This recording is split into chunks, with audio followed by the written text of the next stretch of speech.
Each year, Microsoft Research hosts hundreds of influential speakers from around the world, including leading scientists, renowned experts in technology, book authors, and leading academics, and makes videos of these lectures freely available.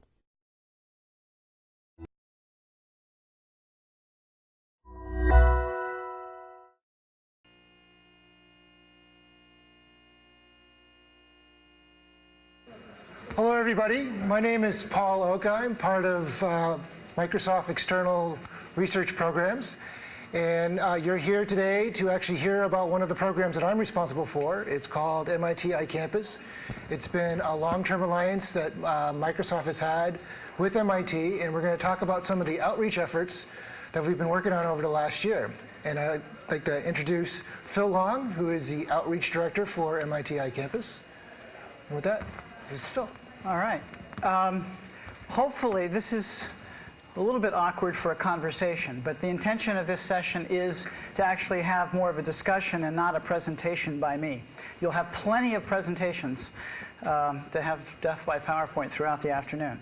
So you'll have an opportunity here, hopefully, to talk a little bit about things that might be intersecting your interests in the iCampus project set. Many of you have heard of OpenCourseWare from MIT, I suspect, which disseminates content free to everyone. What we have found, however, that sharing technology requires a different level of interaction, a deeper level of interaction. And so the MIT iCampus project is an attempt to really complement that dissemination of content with dissemination of tools, because this is where the actual teaching engagement is taking place in the classroom, and you need, as a consequence, enablers to facilitate that. This is, as Paul mentioned, a collaborative project sponsored by Microsoft Research. It was established about 6 or 7 years ago in 1999, and we spent a great deal of time in the initial stages implementing or building and implementing at MIT, assessing what the results of these different kinds of implementations were across different projects, and demonstrating value for MIT, which was terrific. So we've had over 100 different course subjects have been impacted. Over 5,000 students a year at MIT experience some aspect of the outcomes of these tool development projects.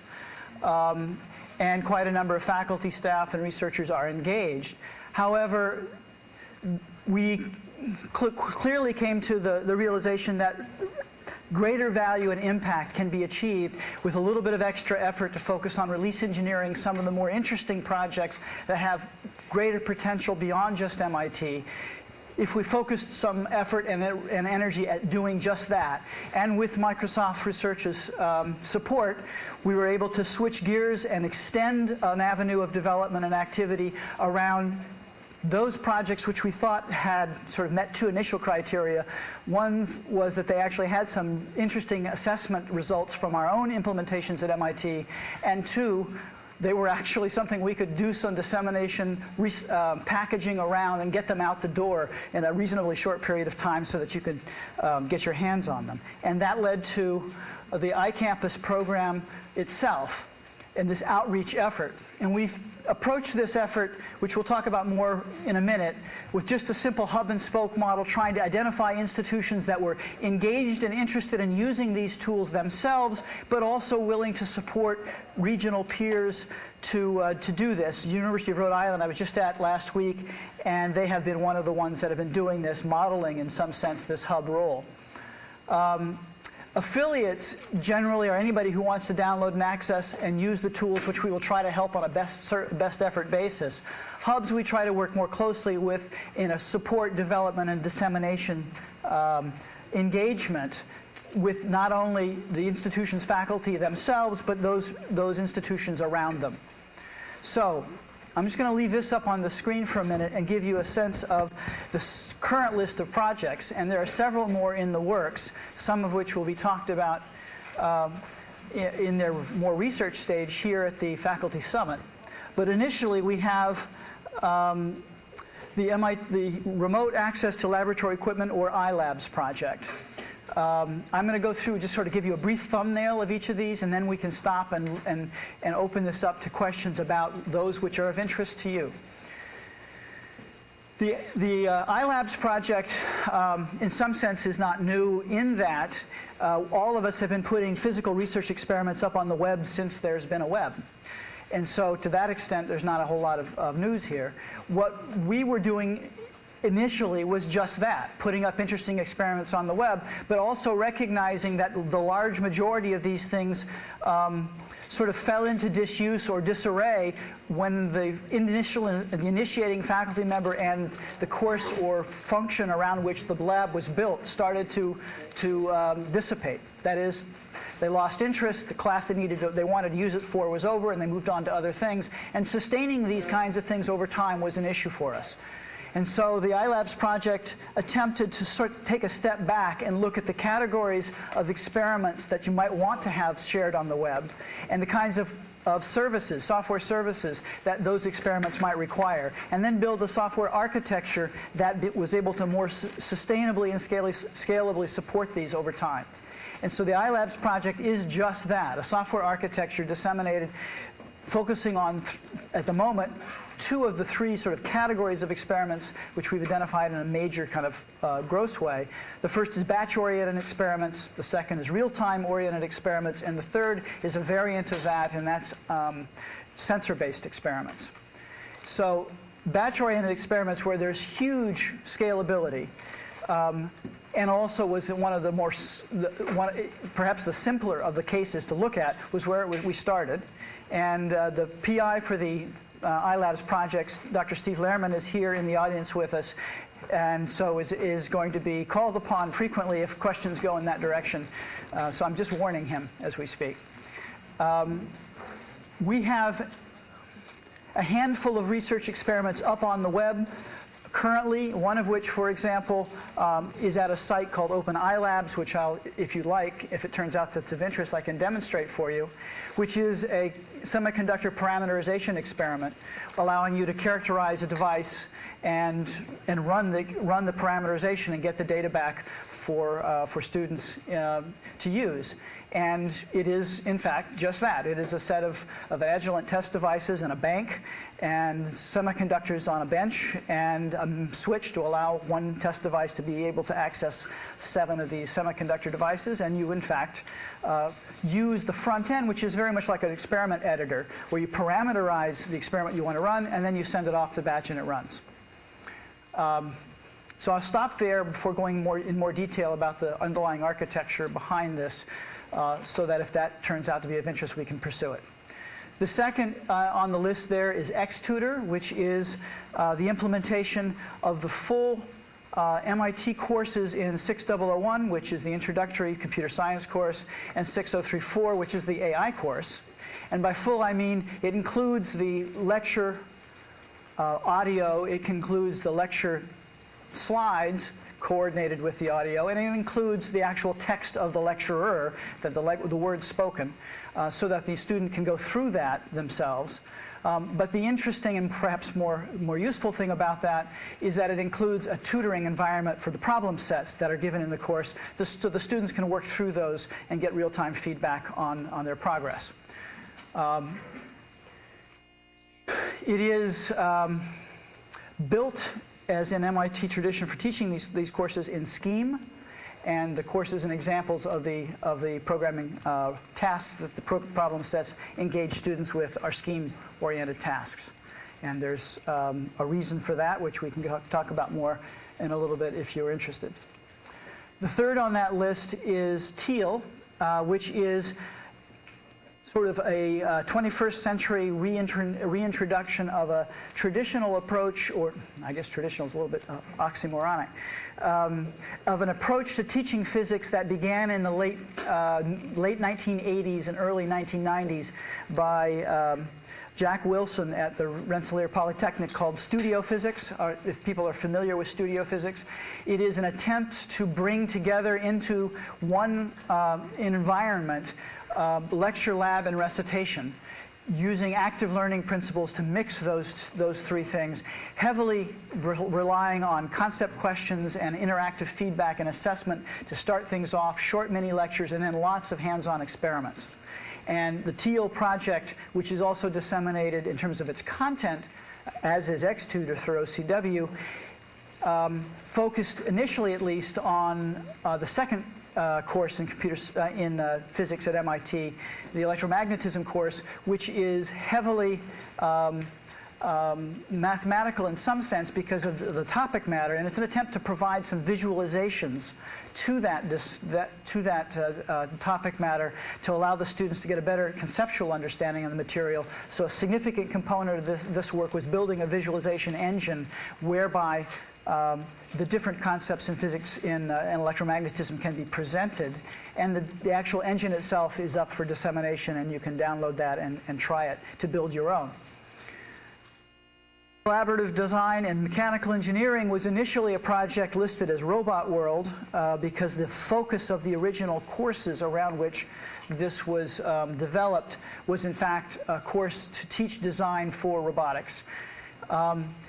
What we have found, as we talk about it more and attempt to disseminate its artifacts, is that with the exception of one of the tools listed there, the Comet tool, it is really much broader than just robotics. The Comet tool is in fact a front end, a tablet PC front end to MATLAB for manipulating a compliant mechanism so that the students can in fact understand, there's essentially scaffolded the challenges associated with being able to do this so that students in an introductory class, a freshman class, can learn about compliant mechanisms which would normally be introduced in a third or fourth year class with lots of mathematical background leading up to it. So this is a way of giving the students access to a compliant mechanism and being able to manipulate it and understand the parameters needed to do so, but for someone at the freshman level. In the process of doing that, Inkboard, VTA, and PrEP were also developed. Inkboard is a tablet PC application which allows for collaborative design processes, sharing of designs. You've seen a number of things like that, I think, around the Microsoft Faculty Summit, or will. It includes in it as well a live video conferencing capability so that the physical proximity of the partners in a design group don't have to be contiguous. And probably one of the more interesting characteristics of Inkboard is the maintenance of a timeline during an interactive session so that the students can go back and play back the actual shared white space that is the collaboration environment, the screen, and sort of redraw things between segments by marking time intervals and saying, well, what did we do back 2 minutes ago when you erased that piece and we went off on another tangent? And you can just play it back and redo that on the screen. VTA is a virtual, what is that? It's a plug-in tool for a browser that allows you to simply peel back the parts of mechanical devices. So you simply, for example, a mechanical screwdriver or an electric screwdriver, you get the full 3D screwdriver and all of its parts, and you can begin to peel back the different elements to see the structures underneath it. So it's virtual takeaway or take-apart environment is what that's for. And it's just a little plug-in with a series of modules that are available for you to look at different mechanisms, different mechanical devices. PrEP is a peer review and evaluation program tool allowing teams of students to work on a common object. In this case, because it was a mechanical engineering oriented course, originally the object was expected to be mechanical drawings of some device that they were supposed to design. Allows that process to take place, essentially mechanizing the workflow of that design process. So a student works on their design, uploads it to a server. Other members of his team are notified that student A's design has been posted and that they're supposed to now check it out to work on it. The faculty is kept in the loop with emails to indicate where every team is in that process. So it's a nice, easy way for automating a collaborative workflow environment around small teams. With the object initially intended to be an inked drawing, but it's object independent. It doesn't really matter what that object is. And so we have found in describing this that faculty in other disciplines, from music to architecture to creative writing, have expressed interest in this. The other three I will briefly mention. Imode, which is a large-scale writing exam workflow engine. was written to address a problem, at least at MIT and other institutions experience it, we think, as well. All our incoming students have to take a writing exam. Typically, that's done by having everybody march into a large auditorium sometime during the summer before the classes start. They take the exam. The exam is given to readers. Those are graded. Their placement is determined by that process, and then a message is returned to the student saying, we believe you've placed in the following course to begin your career at the institution. And we found in the process of doing that, besides the logistical inconveniences and to a large extent the artificiality of that, it's probably the only time in the student's life they will be marched into a room, given readings they've never seen before and asked to write cogently on them for an hour and a half. That we found about 30 to 35% of the students were contesting their placement anyway by the readers. And so there was a large scramble at the beginning of the semester to try to adjust, well, in fact, validate were the readings in fact scored properly. If they weren't, recreating sessions or sections for the students by finding faculty to teach new sections for them in places we hadn't anticipated. And it was generally a mess and a pretty lousy introduction to the institution. This process with Imode allows this to take place at the student's location of convenience, presumably their home. They take the writing exam over the web. They submit their material. They get reading materials sent to them. They can print them out to look at them in advance. They write what they're asked to based on a question bank that the writing faculty have put together and associated with particular readings.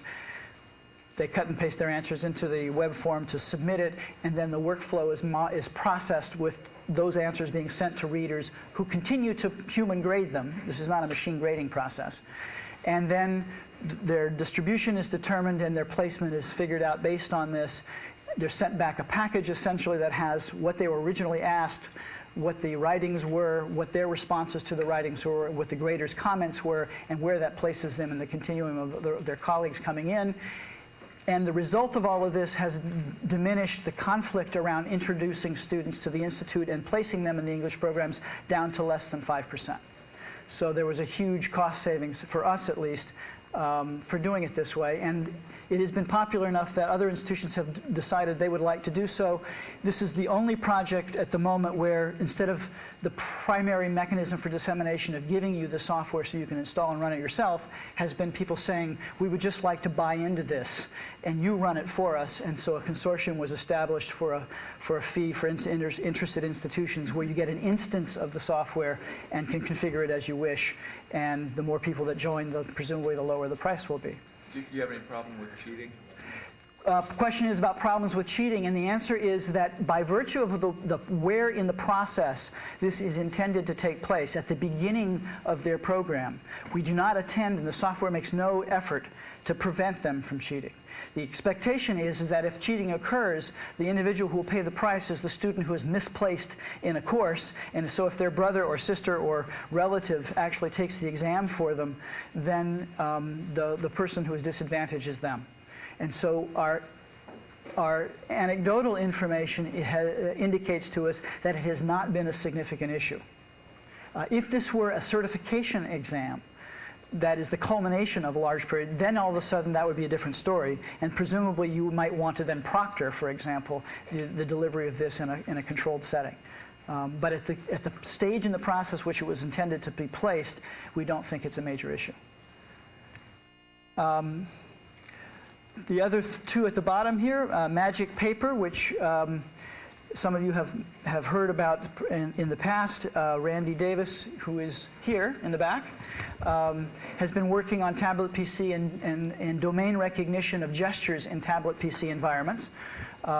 One of the outcomes of that has been a software tool called Physics Illustrator, which is downloadable from the iCampus website, which allows students, at least in the area of Newtonian physics, shall we say, to draw objects on the tablet, which are then interpreted to have properties, and then those properties can be animated so that, in fact, you can have an inclined plane with balls and levers and springs and such, and assemble together, if you will, a Rube Goldberg kind of arrangement of things, and then animate the process to see what physically happens with the balls having maybe made of rubber, and the incline perhaps being made of wood, and gravity being assigned by you to be a certain amount in a certain direction.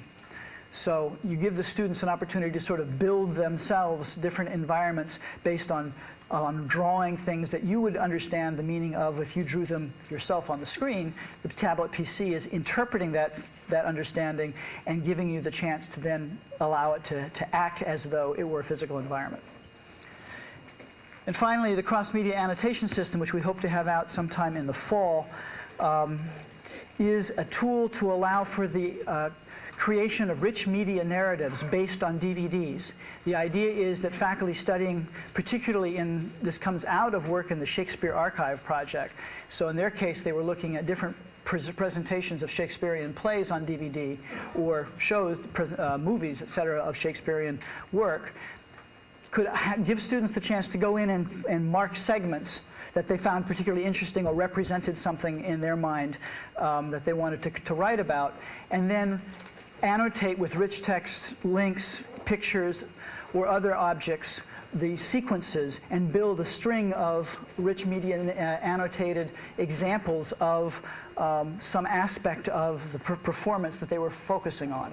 One example that was that a group of students were looking at Hamlet and noticing the hand gestures of the actors, and so they focused on how those hand gestures were in fact used in different major scenes across the play. This is all being done through DVDs that the individual must produce and use in their own local machine so that no video is being copied. Right? The only thing that's being stored on the server are the frame segments and the rich media annotations, but the actual video itself, when you play it back, has to be on the local machine, and thereby getting around the MPAA obligations or guidelines with respect to copying video images. So those are the current projects. Others that are in the works right now, you'll hear from Kimberly Coyle, who's doing a work with tablet PCs and classroom presenter extensions. And we have another project called IDAT, which is looking at measuring physical properties in small, portable wireless sensor devices, 54 of which have been prototyped so far, to give students the opportunity to go out and actually measure physical properties in the world that are around them, and then use that real data in class and presumably in courses associated with instrumentation and measurement and things of that sort. I want to stop at this point, however, and give you a chance to respond to some of the things that are in this list. Our intention is to disseminate the software tools that you see here freely and widely, and to try to encourage people to use them and implement them in courses in your institutions with support where we can, particularly around the assessment of their impact in your courses. And also to extend them where, for example, in the EyeLabs case, it's really intended to be a software architecture where experiments that you would like to have on the web and installed in this environment can be added to the pot or suite of available experiments that can be shared. So with that, I want to pause. I've gone on for almost 20 minutes, and give you a chance to answer or ask some questions.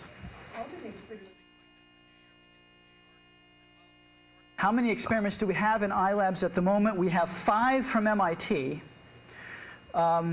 We have in development 2 from Tech de Monterey, at least 2, I want to say more than that, but at least 2 from Cambridge University in England in chemical engineering. Are there others I'm missing that you think, Steve? It's unclear whether some others are being discussed but not yet available. Right. We have proposals for several from another hub institution partner, which is the University of Queensland in Australia. So we're in varying stages, but at the moment, the ones that are actually we've had running and operating and in classes at MIT, we have 5. Can you submit additional? Sure. In computer science, Pardon me? in computer science specific. The actual architecture of the software environment that's used to support these? Sure. Let me just jump to that then.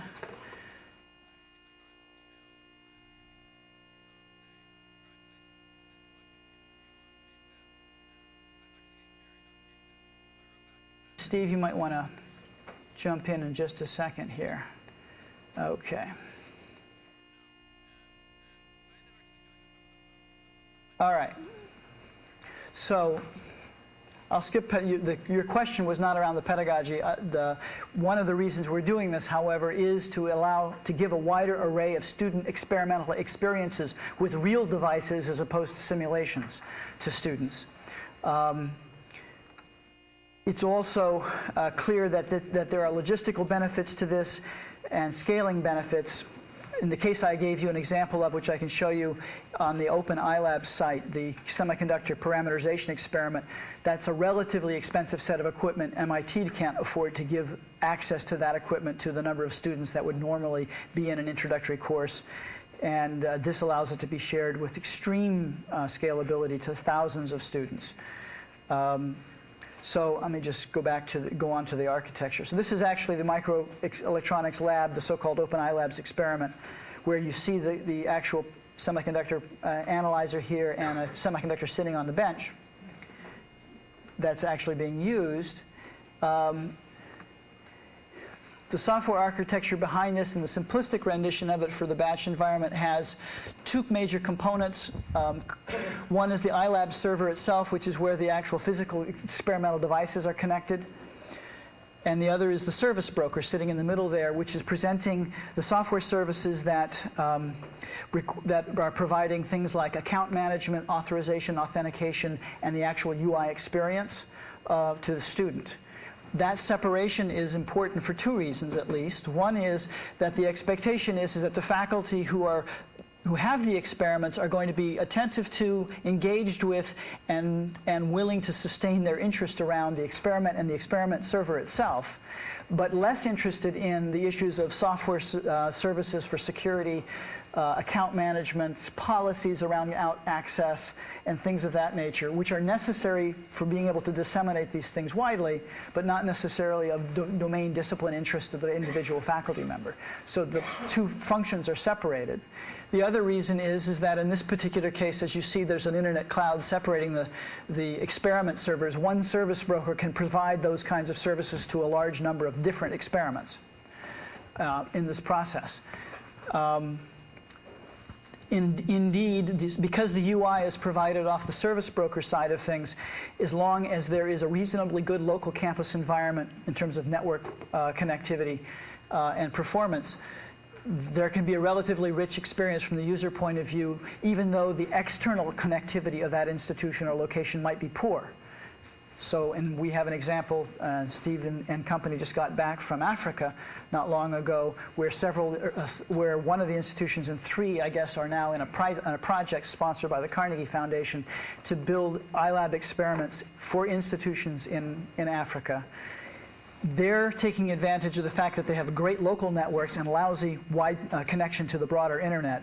But in doing this, they can actually run their service broker against our laboratory experiments and do so in a way that is reasonably useful, because they do the parameterization of the experiment, they send it off, and then they go away. And then as the bits trickle across the Atlantic and then trickle back, when they log in again, they'll have their experimental data and the presentation. Now, this is the format for the batch-oriented experiments. And in this environment, then, there's no direct connection between the lab server and the client. It's all going through the service broker. But in interactive experiments, it gets a lot more complex a lot more quickly, because in this case, latency matters. So you need to be able to connect to the actual experiment server from the client itself and not go through an intermediary. And you also need additional services like scheduling services. The device, once it's being occupied by a student or a student team, is not accessible to other people. So you can't queue up experiments, et cetera. In addition, it turns out that storage requirements tend to be much larger for real-time oriented experiments, and so more attention to the service provisions for storage are important. And other things begin to quickly flow from that. Steve, you want to comment on? Well, a couple of comments. First of all, the experiments with Africa helped inform this. Well, the experiments with Sub-Saharan Africa informed part of this architecture, but in fact, it makes a lot of sense for sharing equipment more broadly. We ran a workshop where we had about 11 universities in last January.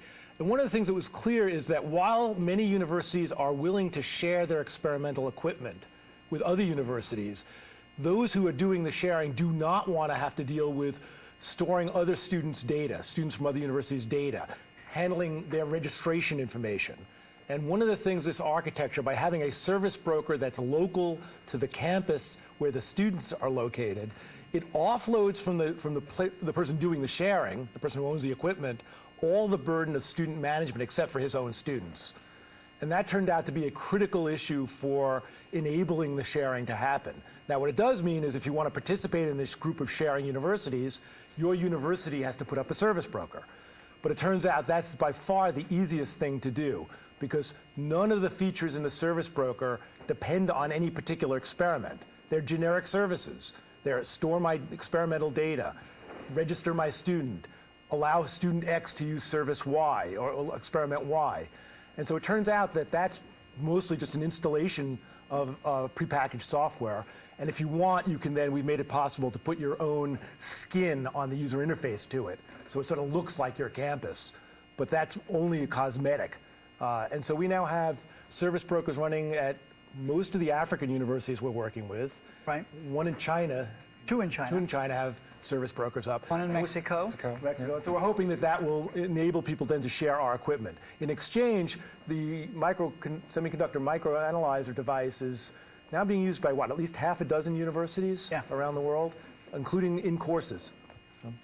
An important thing to note in the general architecture is that it's all built on a service-oriented architecture where all the services are actually web services. And so it actually will interoperate over different environments and over the web. So with their scheduling services, there's a set of APIs that have been developed by the EyeLabs team and actually published through a toolkit that's available to download. So not only can you take the current bits and build it and install it, but also you can take the current documentation and toolkit and build your own pieces off that and extend that. That come close to answering your question? Other questions about either EyeLabs or other projects from that list originally? Yes, in the back. The Inkport project. Notice that the Inkport project is now showing up under Conference XP. Correct. It's been a little bit tough to track that one down over the years. So does that mean it's moving out of the iCampus? And if so, what's the level of completion in terms of the Conference XP integration? I can address some of that. You start it and then I'll chime in. Go ahead. So there was collaboration between the Conference XP team and the work that went on in Inkboard. And so they were looking at using some of the capabilities of Conference XP, so the streaming video, the audio. And so there was experimentation done around that. What we're doing with the Inkboard is actually we're doing some release management around that research code to make it more generally available for people to be able to use. So there's two major components in the Inkboard environment. It's a client and a server. And so it is server dependent to have that sharing of that environment, to share that common workspace. And we're getting very close. We're hoping by the end of the summer to actually have bits that you can actually download and install and run up in your own environment. So that's the collaboration going on. John, right would you like to add anything? Professor John Williams was one of the PIs in the development of that project. Yeah, we deployed that actually. Sorry, yeah. We deployed that so it would run over. It didn't need multicasting, which I think was needed by the Conference XP. So Inkboard will run on normal routers. So you're saying there's actually two code bases now? No. We just use some of the things from Conference XP. Inkboard itself doesn't use Conference XP. We wrote our own protocol for some reason. Okay. Other questions about other projects on this list? Yeah. I mean, one of the big problems with getting people into engineering and computer science. One of the big problems with getting people into computer science is pre-baccalaureate outreach. Are you looking into any projects in that direction? We're very interested in the potential for some of these projects to be to outreach to high school and prior middle school student areas.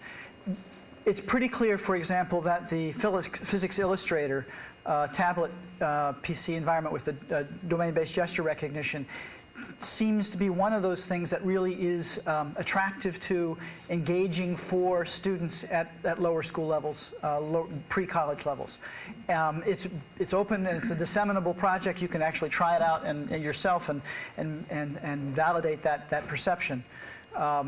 So we are in fact interested in that. We also have come to some potential collaboration opportunities involving iLabs and getting iLabs into high school science classes or high school physics classes, high school science and engineering type classes. There is interest in that primarily in some of the foreign countries that we've been talking to, but also just recently we've been talking to people who are doing some oceanography research and have already streams of video coming off the oceanographic research vessels that are being disseminated to high schools and middle schools. There are a lot of other pieces of research equipment that aren't being well used on that research vessel, and we're talking now about ways in which some of those might be put up in the EyeLabs software environment so that they can be scheduled and accessed by teams of students at middle schools and high schools. So the answer is yes, but we haven't really found or engaged directly in any specific implementation with a particular location yet, but we're open to that. Other questions that we can address here while we're chatting around lunch? What about the opposite direction? That is, I'm thinking about conferences, and would these ideas be useful to make conferences more effective? For example, program committee work involves some of the tools that you're describing. Another example would be a lot of conferences now have so many parallel sessions, it's not possible to see everything. And could we archive by some means the ones, or if I can't go to a conference, can I get some value out of it, that kind of thing? What did Bill say this morning? Yes. There are a couple of these tools which seem to have really wider applicability than the original domains from which they emerged. And the collaboration tool for prep, for example, I've heard a number of cases where people talking about doing collaborative writing for grants and such have expressed interest in the availability of something like that to work with. We were looking for institutions with an interest, institutions, organizations, professional groups, whatever, with an interest in trying to take one of these tools and either applying it to that particular circumstance or doing whatever development work it might need to port it to that circumstance. And we'd be very open to the notion of collaborating in that context. Yeah, so if you look at conferences and stuff, it's a lifelong learning process. So we're primarily, Microsoft has been primarily focused on higher education and how technology can affect higher education. It does look on a broader sense of a lifelong learning where training, conferences, and those things are similar type environments. And one of the things that actually came to mind when you brought up the subject is we're actually working with the speech group at MIT on doing automated transcription. So we actually will be demoing that at the Demo Fest coming up tomorrow in the iCampus booth. But it's a great thing for trying to transcribe audio lectures. And audio lectures are very, very similar to the presentations you might see at a conference like this today. Right. So that's an iCampus project I should have mentioned, and Jim Glass is in the audience here, who's the PI of this project. We are actually going to be trying it out in 4 or 5 classes at MIT this fall, giving faculty little iRiver recorders, and which hold about 16 hours or so of audio, and then with a USB connector, plugging them into the machine, uploading them to the translation server, and getting the transcripts back to put up on the websites of the individual courses. It's about a 1-to-1 ratio at this point in terms of transcription time to audio. Depending on how long it is, it's probably a little faster for an hour. It won't take that long for shorter conferences. And to answer your question about conferences, there's all sorts of annotation even in this. Setting up a browser, database, or information retrieval. one of the things that they're looking at is not just the actual translation itself to text, but to be able to pick out key concepts and have those indexed back to the actual audio transcript. So that's one area that we think has perhaps more potential than just the transcript itself. So, other questions? What I put up on the screen here were some of the experiments from the EyeLabs project that we had currently built. There's an awful lot of interest, it turns out, in the chemical engineering space, probably because process control and remote manipulation of physical plant processes in chemical engineering as a profession has been automated for some time. And therefore, an EyeLabs architecture fits very, very smoothly into their thinking about controlling experiments. But there's also an experiment up at the top there of a shake table from civil engineering, which is in fact just that, a table that shakes violently when you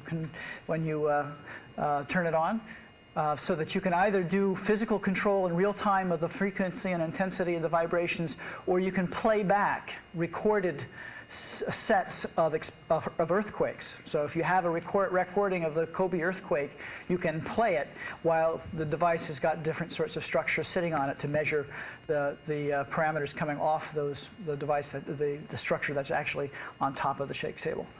The crystal polymerization experiment you see there, and in addition to, in the EE space, in addition to the semiconductor characterization, there's also a dynamic signal analyzer, which was online a while back, and now we're putting it back online again after discovering that some students had sort of cannibalized the equipment for other things over time. So those are the ones we currently have at MIT. I'd like to ask Hal, would you like to add any comments? Hal Abelson is the PI of the iCampus project overall, and I figured I would give him an opportunity as we get close to the end of our hour to give you a chance to say a few words, if you'd like, about the dissemination effort and about our interest in the dissemination of innovations through EyeLabs. The actual things that people can get right now. Sure. Where they can go to get it. So, as Phil said, a lot of this stuff is available. So, right now. So with EyeLabs, is this thing working? How about that? So with EyeLabs, we've got a public site where you can, as a demo, use the microelectronics experiment. That's our model of worldwide dissemination is putting it through OpenCourseWare, which, as Phil mentioned, distributes all of the materials for 1,100 MIT courses that are open to everyone on the web. That's ocw.mit.edu. And linking with that, there is, you can get to, Phil's demoing it right now, a public access to our transistor characterization experiment that Phil mentioned, and you can just get on and play with it and try it. The other thing that you can do, that anyone in the world can do, the other thing that you can do, if you'd actually like to use this for a class, so you'd like us to reserve time on the server to make sure you have it, get in contact with iCampus.mit.edu, which is another email address for Phil, and we can talk about that. What we would really like, however, is for people to start using this architecture, start sharing their own labs, start putting stuff up on the web using other people's things. Phil mentioned one of our hub affiliates, which is Tec de Monterrey in Mexico, which is doing that, and we're very, very interested in places that might want to do that. Let's see, we're brave enough to try to run this in real time? I'm going to do it. That's pretty brave. So, and this is probably the simplest thing we can do. This is a diode that's sitting on the current test bank, as you may have seen from my pulling down the equipment list, the devices list. Those are the actual physical devices that are there currently. I'm not an electrical engineer. I'm a biologist originally, so I'm going to pick the diode as my example.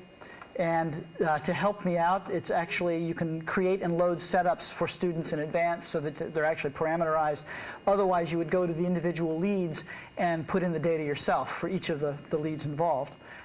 If you put in something that's wildly outrageous, then the software checks will simply look at that and catch it before the job is submitted, so the student doesn't wait for this thing to come back and say it doesn't work for that particular parameters.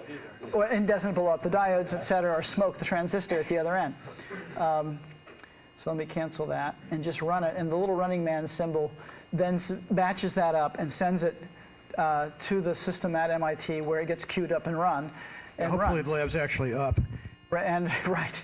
And if the lab is up, and if our fingers are crossed, there it is. So it's back. Yeah, so a diode curve is not the most interesting, but basically what Phil's demoing is the public side, and anybody in the world can go and just sort of see what it's like. But as I said, if you actually really want to use it as a reliable thing for a class, come talk to us and we'll reserve stuff for you.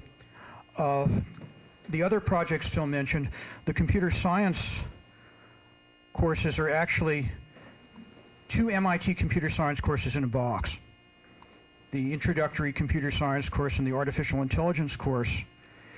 And you can use them in various ways. A couple of places have just taken that course and are teaching it in the sense of they're running the lectures, they are using the online assignments. Another thing that you can do is use that as supplementary material. And we are preparing a new release of that. Oh, I should say, it's partly the tutoring thing and partly all of the actual MIT problem sets and assignments that you can just assign. But we're also making a new release that will allow you to program your own assignments. So it's partly a platform and partly just here's this course you can use. And the same deal, there's a public site up where you can just try it and look at it. But again, if you want to really use it for a course and get us to either reserve time on our server or send you a tarball that you can use to put up your own server, get in touch with us. The virtual take-apart software, the compliant mechanism software that Phil mentioned is just up there in various stages of you can download and distribute. There we're using the model of, hey, take this software and play with it. The writing stuff that Phil talked about really requires a little bit more real institutional commitment because it's aimed at giving online exams to hundreds and hundreds of students, and typically we make that arrangement at the institutional level. And MIT is running a consortium that people can join for a kind of negotiated fee. And in fact, Phil told me that one of the things that just happened is one of our consortium members had somebody go on leave and said, gee, can MIT help us actually not only administer the exams, but supervise the grading of them, which is kind of extreme for the model that we're doing. But at the moment, it's early days and we're flexible. So again, there's a mixture of stuff you can just get on and demo now. Tomorrow, or you come to the demo fest, you can actually play with it and see it, and then go back and try it. But if you really want to use the stuff and get into a support collaborative relationship with us, then get in touch and we're prepared to do that. Thank you. If you missed any of the information, we actually do have some collateral up here. There's a folder, and inside the folder, there are cards about a lot of the individual projects that we're supporting through the outreach effort.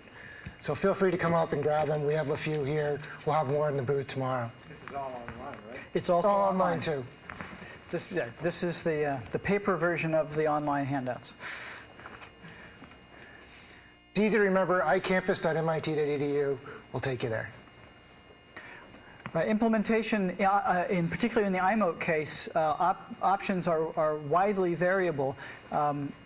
There is again in Rhode Island, the I2 regional network is Ocean, and they're talking with us about installing this in the POP for I2 because they provide services to the campuses in the Rhode Island area, and rather than individual campuses running it, they're interested in running it for them on their behalf, which allows a much more fine-grained dissemination option available to individual faculty. So instead of really needing a justified case of 1,000 students coming through to use this massive administration system, in this particular case, the oceanography department is interested in using it for just 30 students a year. But it's doable because it would be running on a shared environment for lots of other folks as well. Any other questions? I think we're coming to the end of our hour. Yep. And if there are none, I'd like to thank you for your attention, and we're here for the duration. So please come up and chat with any one of us if you have interest in following up on these things individually. Thank you very much. Thank you very much.